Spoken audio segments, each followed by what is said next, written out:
और यहां पर मैं बड़े स्पष्ट रूप से सबसे पहले इस बात को यह कहना चाहूंगा कि फॉरेस्ट कंजर्वेशन एक्ट, जिसका अब हमने नाम बदलकर वन संरक्षण एवं संवर्धन विधेयक किया है, वन संरक्षण एवं संवर्धन विधेयक का और फॉरेस्ट राइट एक्ट का आपस में तालमेल है। किसी प्रकार का कोई विरोधाभास नहीं है। इस बात को स्पष्टता रखनी चाहिए। जो अधिकार हमारे जनजाति समाज के फॉरेस्ट राइट के अंतर्गत हैं, वो सुरक्षित हैं, वो पूरी तरीके से लागू किए जाएंगे। उसका किसी प्रकार से विरोधाभास नहीं, बल्कि उसको ताकत देने के लिए किया जा रहा है। ओडिशा के लिए यह है कि Odisha is home to third largest tribal population of India, but it is the most diverse indigenous communities found in the country.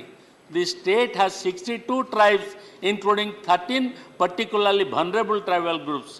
In 2023, Odisha became the first state in the country to allocate an exclusive budget for the implementation of the Forest Right Act by setting aside 2,600 lakh rupees in the 2023-2024 budget. As a state that has always looked after the needs of the tribal population, the recently introduced amendments. इसमें preamble को जोड़ा गया है। समय कम, इसलिए मैं उसका दोहराऊंगा नहीं। जो माननीय अभी भूपेंद्र यादव जी ने जिसका जिक्र किया, हमारा टारगेट है कि पूरे देश के अंदर जो भूमि है उसका 1/3 जो है वो फॉरेस्ट कवर, टी कवर में परिवर्तित किया जा सके। और फिर जो एनडीसी का जो कार्बन न्यूट्रलिटी का जो टारगेट था, उन सारी चीज़ों को इसके प्रियम्बल में डाला गया है। तो यह एक बहुत बड़ी उपलब्धि है कि प्रियम्बल के अंदर हमारा लक्ष्य क्या है, इसको इसके अंदर शामिल किया गया है। I would request that these guidelines and these restrictions be placed in the most strongest manner, so that only such of the forest land which is required to be released from this particular purpose would then be permitted to go outside the fold of a definition of forest land. Sir, the very tribal population inhabiting sensitive border states are living proof of Indian territory and thereby act as second line of Indian defense. Restrictions will gravely impact sustainability and continuity of border civilian populations. Accepted this 3C. And according to me, this requires even this requires the permissions from the approvals from the state government, respective state governments also, not respect to all the state governments. The assignment of forest land for the forest use or other purposes can be decided upon by the central government and not the state government independently. This is the, I presume the meaning of this particular clause is that. Bill के माध्यम से biodiversity को भी बढ़ावा दिया है, इसलिए जो स्थानिक तौर पर से जो जड़ी बूटियों का काम करते हैं उनके लिए ये बढ़ावा मिलेगा, आमदनी में भी बढ़ावा होगा। हमारे पर्यावरण को सुरक्षा को भी मजबूत भी इस बिल से किया जाएगा।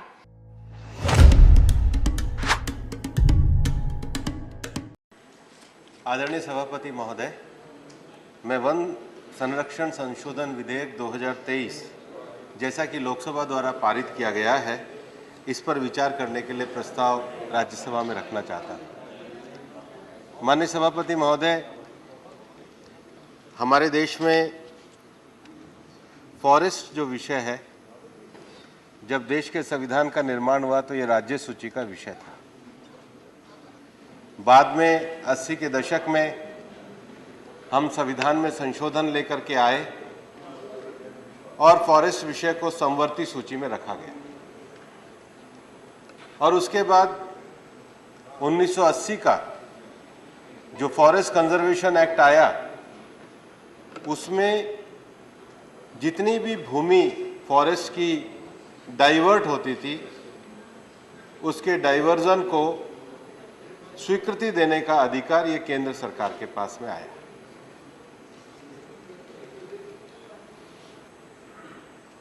और यहां पर मैं ये कहना चाहूंगा कि दुनिया की चलने वाली पर्यावरण वार्ताओं में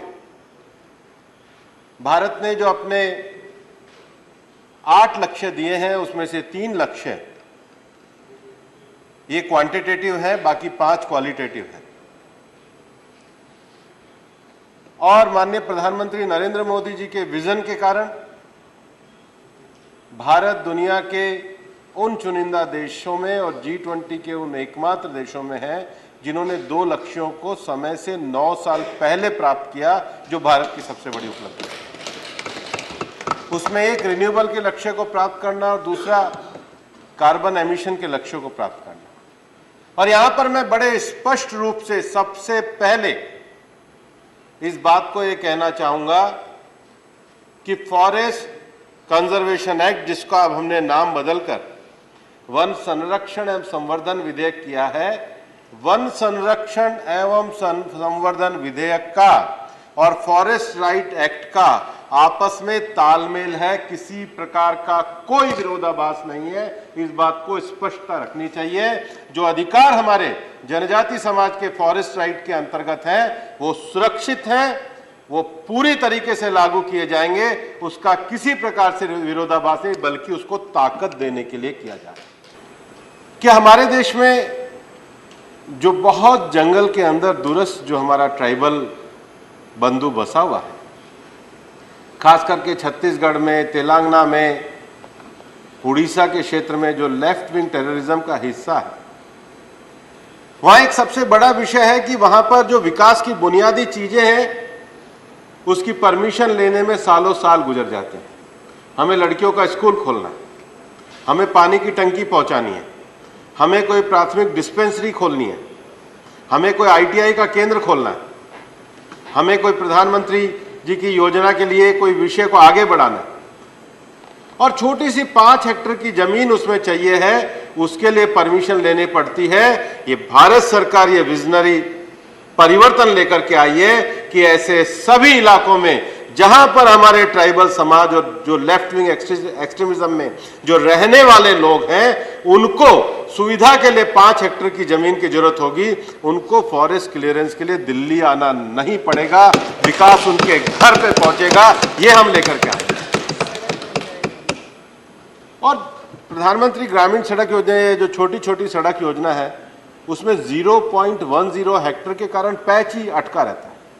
वो पैच कभी पूरा ही नहीं होता, और वो पैच अगर कभी पूरा नहीं होता है तो उसको भी हमने इसके अंतर्गत सरल बना करके उनके देश के लोक कल्याण मार्ग को देश की गरीब की झोपड़ी से जोड़ने वाले मार्ग से जोड़ने का काम इस बिल के अंतर्गत किया है। और मैं ये कहना चाहता हूं कि विकास की धारा केवल जो 5 हेक्टेयर में सरकारी सुविधाएं हैं उसके लिए दी है, उसके अलावा किसी प्रकार का कोई कमर्शियल डाइवर्जन नहीं किया है। इस स्पष्टता को मैं आपके सामने कहना चाहता हूं। दूसरा विषय देश की सुरक्षा का विषय, और हमने देखा है कि आज भारत सरकार के DRDO ने लद्दाख के लेह लद्दाख में दुनिया का तीसरा सबसे बड़ा मोटर एरिया रोड बनाया है। वहां जो सुरक्षा के कारणों से जो सड़क ले जानी है और जो सुरक्षा के कारणों से 10 हेक्टेयर जमीन की आवश्यकता है, उसमें किसी प्रकार के क्लियरेंस की आवश्यकता नहीं है। डाइवर्जन के बाकी विषय रहेंगे। एक और जो बड़ा विषय हमारे देश के अंतर्गत है, हम हजारों करोड़ रुपए की लकड़ी भारत से बाहर से हम आयात करते हैं। हमारे देश की जमीन में इतनी ताकत है कि हम एग्रो फॉरेस्ट्री में अपने विषयों को आगे बढ़ा सकें। कल इस सदन ने बायोलॉजिकल डाइवर्सिटी एक्ट को पारित किया। बायोलॉजिकल डाइवर्सिटी एक्ट में हमने मेडिसिनल प्लांट की बात करी। अब हमारे पूरे पूर्वोत्तर भारत में अगर जैसा वृक्ष होता है, आप काट नहीं सकते।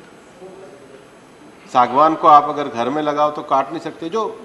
जो भी विषय एग्रो फॉरेस्ट्री के अंतर्गत जो लकड़ियां हैं, वो हमारा ट्राइबल भी अपने घर के अंदर बो सकता है, और उसके लिए हमने एग्रो फॉरेस्ट्री को संरक्षित करने के लिए, सुरक्षित करने के लिए, उसके जीवन स्तर को बढ़ाने के लिए इस बिल में प्रावधान किया। और जब हम गरीबों की बात करते हैं, जब हम ट्राइबल्स की बात करते हैं, जब हम पर्यावरण की बात करते हैं, तो कुछ लोगों को तकलीफ होती है। मैं चाहता कि बिल में अगर आज आकर के यहाँ पर यह विषय रखा जाता तो और अच्छे तरीके से इसका मैं जवाब देता, लेकिन प्रारंभ में ये स्पष्टताएं मैंने इसलिए करी है ताकि बिल की अवधारणा को लेकर के सबसे पहले स्पष्टता हो।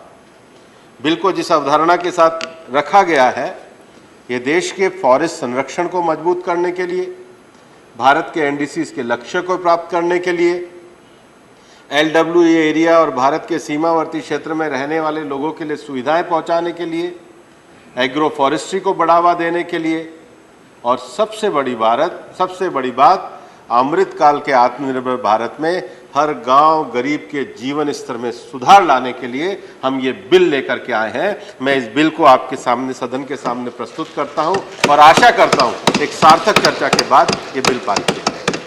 जो सबसे अहम एरिया है वो है हमारा फॉरेस्ट एरिया है, और उसको यदि अगर हम बढ़ाएंगे फॉरेस्ट को तभी हम लोग अचीव कर पाएंगे। 2030 तक दिखेगा कि हाँ, हम इसके जो हमने कहे थे हम उसके तरफ चल रहे हैं, आगे बढ़ रहे हैं।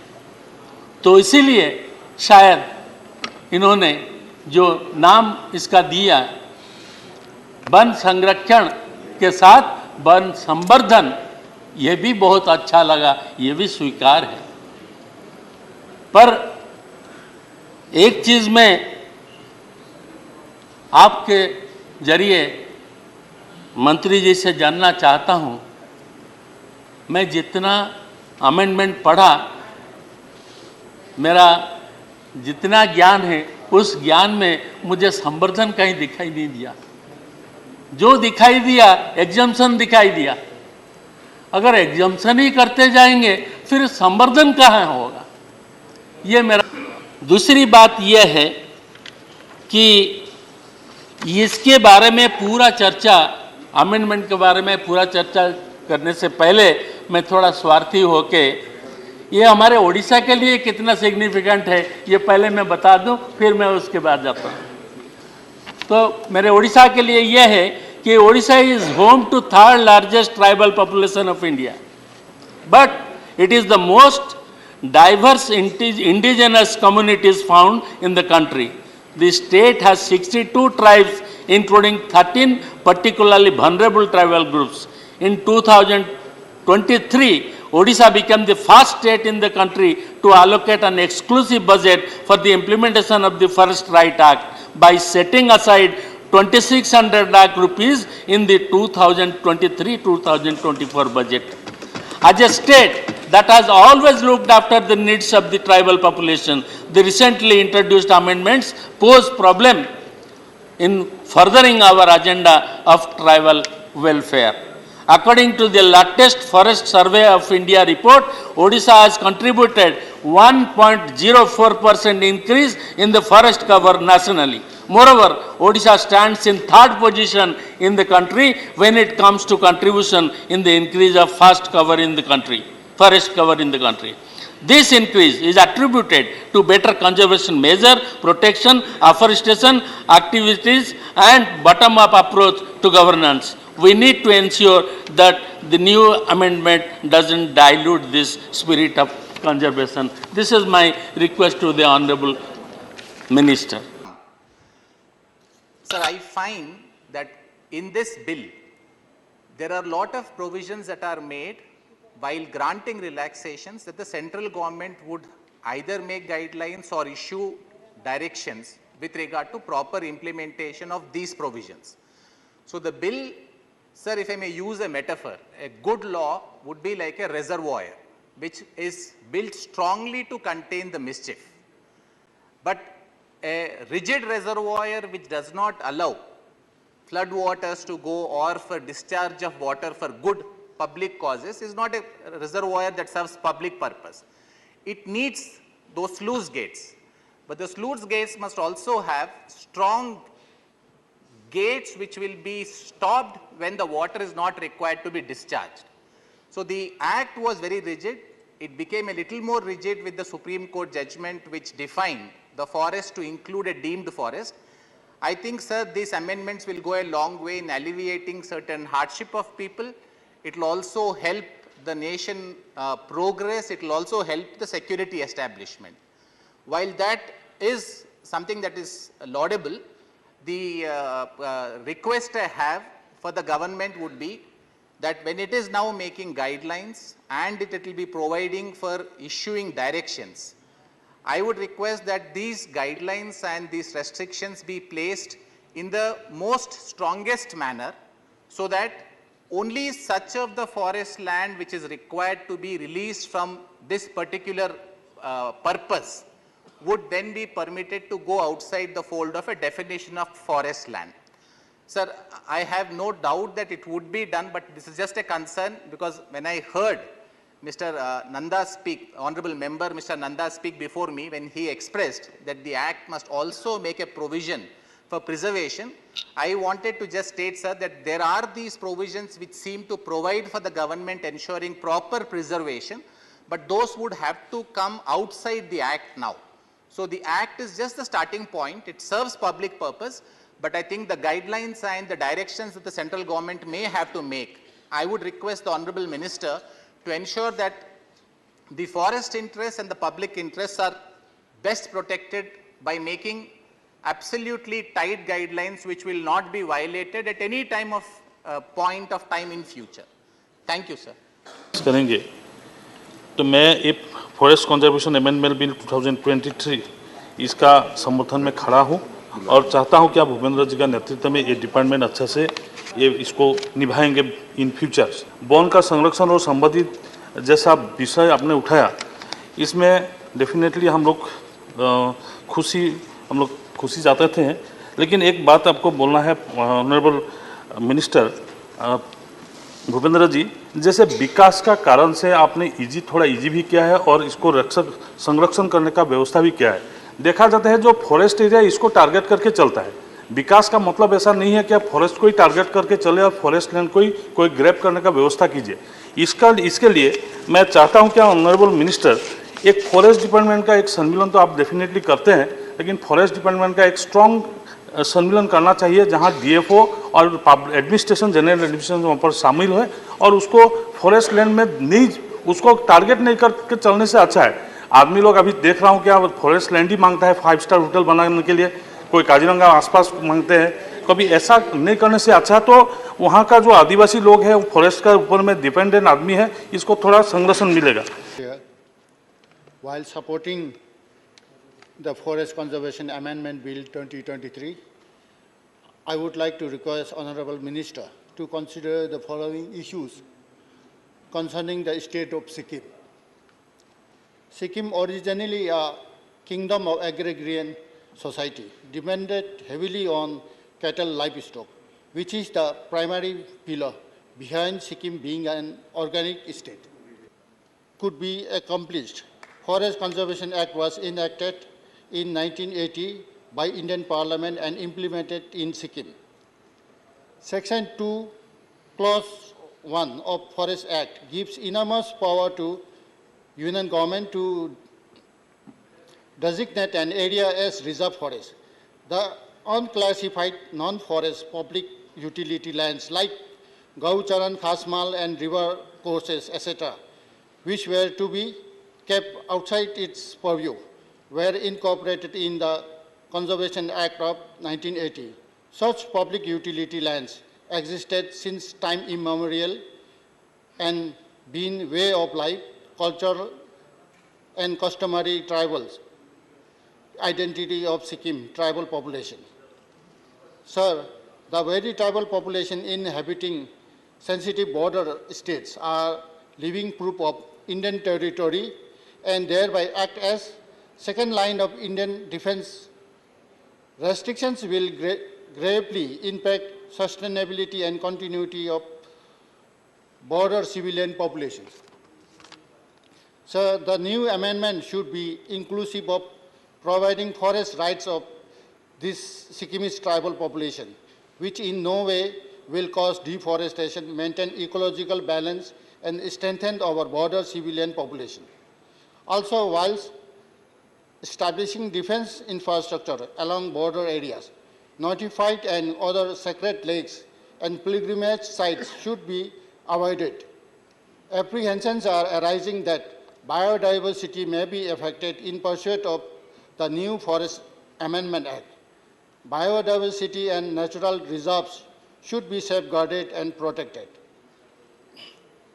I therefore request Honorable Minister to unreserve the above category of unclassified lands which is meant for public utility purposes from the purview of Forest Conservation Act 1980 and transfer it to the state list. There are 2 points which I would like to bring to your notice.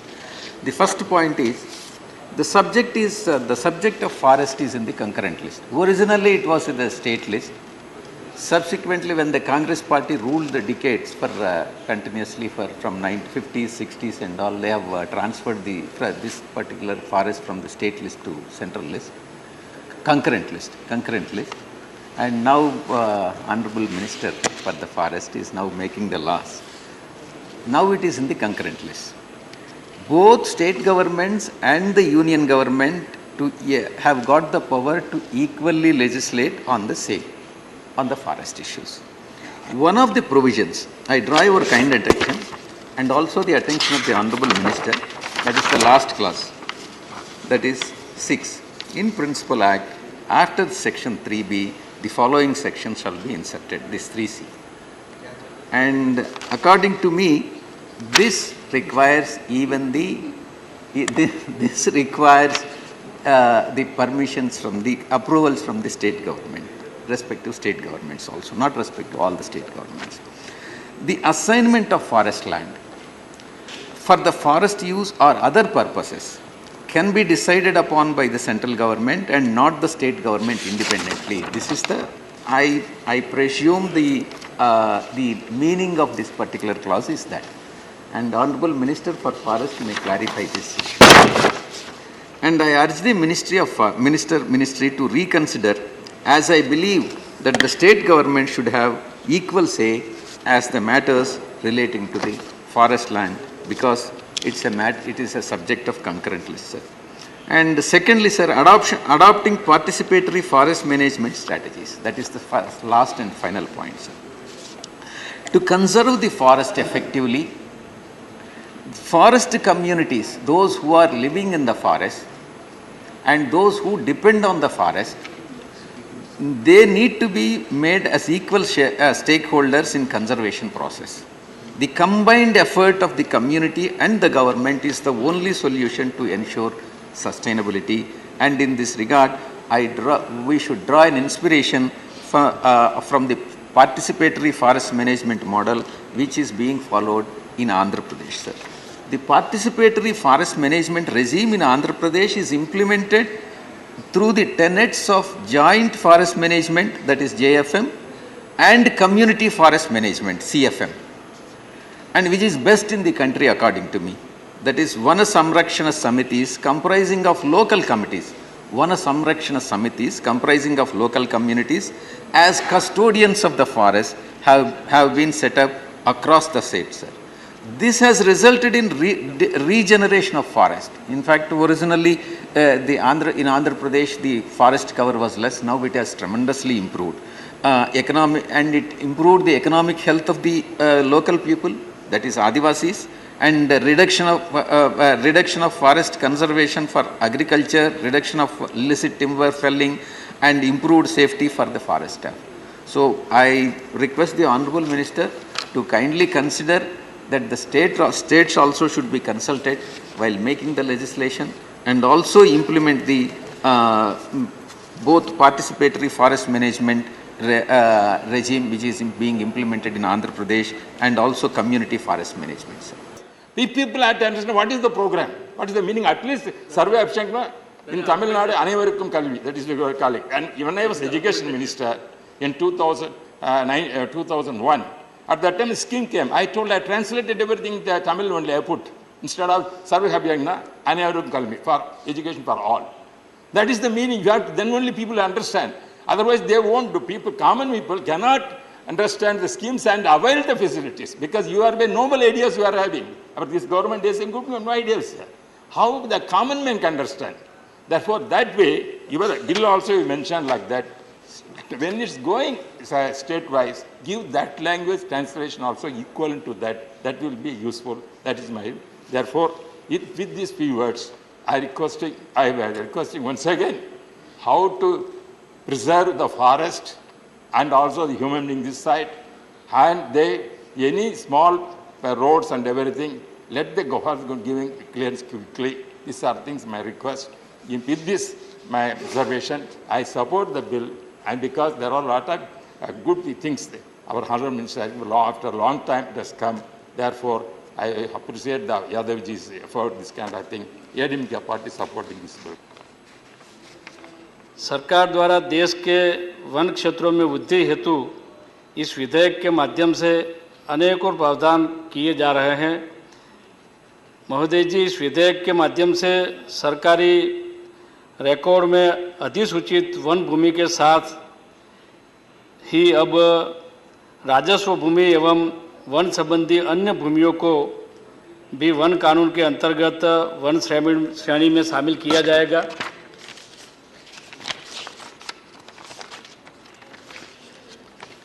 और one श्रेणी में शामिल करने के पश्चात इन भूमियों पर वृक्षारोपण तथा वनीकरण को प्रोत्साहन किया जाएगा। विधेयक में वन क्षेत्रों से बाहर के क्षेत्र जैसे कि रेल लाइन है, सड़क लाइन है, उनके किनारे वृक्षारोपण को प्रोत्साहित करने का भी प्रावधान किया जा रहा है। महोदय, इसके अतिरिक्त देश में ऐसी अनेकों राष्ट्रीय महत्व की परियोजनाएं हैं जो देश की सुरक्षा के लिए अत्यंत महत्वपूर्ण है। विभिन्न वन एवं पर्यावरण संबंधित अनुमतियों के कारण ऐसी अनेकों परियोजनाओं को शुरू नहीं किया जा सका है, जो अब शुरू होगी, कि जहां एक और वनीकरण भी बढ़ाया जाए और दूसरी ओर सरकारी परियोजनाओं जो हैं वो सीमावर्ती इलाकों में भी लागू की जाए। और महोदय जी, मैं इसके लिए पुनः एक बार माननीय प्रधानमंत्री जी एवं माननीय वन मंत्री जी को बधाई देता हूं कि ये बहुत महत्वपूर्ण बिल लाके आपने विकास को भी वेग मिलेगा, गति मिलेगी और वन को भी मतलब वृक्ष भी बोए जाएंगे, वृक्ष भी ज़्यादा होंगे। इसीलिए मैं ये बिल के समर्थन करते हुए मैं मेरी वाणी को विराम देता हूँ। अस्तु। धन्यवाद। इस विधेयक में माननीय मंत्री महोदय जी ने जो प्रस्तुत किया, ये प्रावधान किया है कि जो हमारे सीमावर्ती क्षेत्र हैं, जो रणनीति के लिहाज से अत्यंत महत्वपूर्ण हैं, उन सीमावर्ती क्षेत्रों में 100 किलोमीटर की दूरी तक हम युद्ध की दृष्टि से, रणनीति की दृष्टि से अगर कोई कार्य कोई काम करना चाहते हैं तो उसमें जो वन संरक्षण का पूर्ववर्ती 1980 का कानून है वो बाधा न बन पाए, इसलिए ये संशोधन विधेयक आया है। दूसरा जो महत्वपूर्ण बिंदु है जिसकी तरफ माननीय मंत्री महोदय ने ध्यान आकर्षित किया है, वो जो वामपंथ उग्रवाद प्रभावित क्षेत्र है, उस वामपंथ उग्रवाद प्रभावित क्षेत्र में जो विकास आवश्यक है, जो वहाँ के कल्याण के लिए बुनियादी बातें आवश्यक हैं, उसमें ये जो 1980 का विधेयक है वो बाधा न बन पाए, इसलिए इस विधेयक के माध्यम से उसमें संशोधन किया गया है। सामान्यतः ये कहा जाता है कि जनजातीय क्षेत्रों में अगर वामपंथी उग्रवाद प्रवेश किया है तो इसका मूल कारण है उनका पिछड़ापन। वो देश की जो सामान्य गति है उस समान गति के साथ उनका तालमेल ना होना। उनके यहाँ भी आर्थिक संसाधन विकसित हों, इसके लिए रोड की आवश्यकता है, इसके लिए बिजली की आवश्यकता है, इसके लिए पानी की आवश्यकता है, इसके लिए स्वास्थ्य के भवन की आवश्यकता है, इसके लिए स्कूल की आवश्यकता है। और इन सभी विकास के लिए जो बहुत उनके विकास करने के लिए आवश्यक है, इन सारी बातों के लिए इस विधेयक में प्रावधान किया है। वन संरक्षण एवं वन संशोधन विधेयक 2023 इस सदन में लेके आए हैं, वो बहुत महत्वपूर्ण कानून है। मैं इसका समर्थन करती हूँ। पर्यावरण की रक्षा करते हुए पहाड़ी लोगों को शाला, महाशाला, कॉलेज, नल से जल, स्वास्थ्य केंद्र, बिजली और अनेक सुविधाओं प्राप्त होगी। माननीय अध्यक्ष श्री, मैं ये कहना चाहती हूँ, मैं भी ये जिस एरिया से आती हूँ, आज वहाँ बरसों से कई रास्ते फॉरेस्ट लैंड के कारण ऐसे लटके हुए पड़े हैं। आज इस विधेयक के माध्यम से वो क्लियर होगा और सारे ट्राइबल लोगों को रास्ता की सुविधा अवश्य प्राप्त होगी। माननीय अध्यक्ष श्री, आज ट्राइबल लोग रोजगार के लिए पलायन कर रहे हैं, लेकिन ये इस बिल के प्रावधान के माध्यम से हमारे ट्राइबल भाई बहनों को रोजगार के लिए पलायन नहीं होना पड़ेगा, परिवार स्थिर होगा और वन धन केंद्रों के माध्यम से उनका आर्थिक सुधार भी लाया जाएगा।